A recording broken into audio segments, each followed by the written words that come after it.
월세 거주자의 경우에 월세가 많이 부담이 되죠. 특히 서울 같은 경우에는 월세가 70만 원, 80만 원 이렇게 고가에 이르는 경우도 많죠. 그래서 이 개인회생에서 인정하는 이 생계비만으로는 월세를 내고 생활하는 것이 굉장히 어려운데요. 이렇게 월세가 과도한 경우에 이 부분을 추가 생계비로 인정받아서 공제받을 수가 있느냐 하는 건 문제인데요.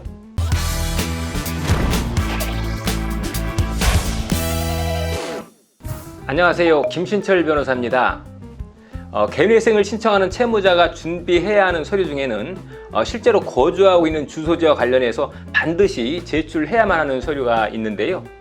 오늘은 거주지와 관련해서 필수적으로 제출해야 하는 서류에 대해서 알아보고, 또 월세나 전세에 거주하시는 그런 분들의 경우에 월세나 전세를 자신의 생계비에서 추가적으로 공제받을 수 있는지도 한번 알아보겠습니다. 개인회생 사건에서는 채무자가 어느 주소지에 거주하고 또 어떤 형태로 주거를 하고 있는지가 아주 중요한데요. 우선 이 채무자의 주소지를 확인하는 이유는 관할법원 특정 때문이죠. 회생 사건의 관할법원은 신청자의 보통 재판적이 있는 법원, 그러니까 채무자의 주소지 법원이 되는데요. 법원은 채무자가 거주하는 곳이 어디인지, 그곳에서 실제로 살고 있는 것이 맞는지 확인해서 관할이 올바르게 됐는지를 먼저 검토하는 거죠. 그래서 채무자가 실제로 거주하고 있는 주소지 관련 서류를 필수적으로 제출하도록 하고 있는데요. 우선 준비해야 할 거주지 관련 서류부터 알아보겠습니다. 먼저 전세나 월세로 거주하시는 분들은 당연히 임대차 계약서를 제출해야 되겠죠. 임대차 계약서는 보통 이전 거주지 것까지 해서 3년 정도의 거주 관련 서류를 요구하고 있는데요.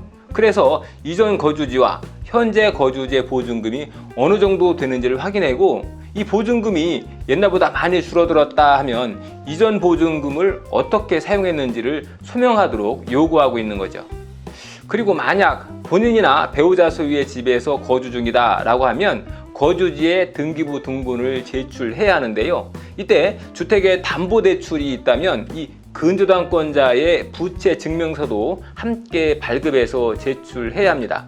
그래야 이 부동산의 시가에서 근저당권자의 잔존 채무만큼 공제하고 청산가치를 계산할 수 있기 때문이죠.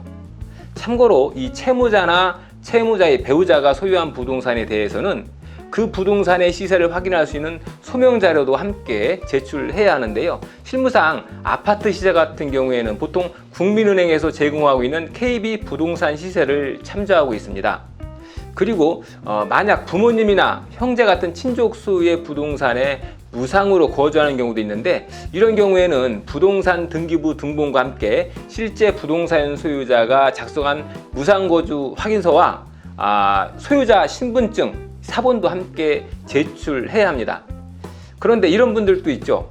지금 거주하고 있는 주소지가 일반 주택이 아니라 회사의 기숙사, 또 관공서의 관사, 군인들 같은 경우에는 숙소, 이런 경우가 있는데요.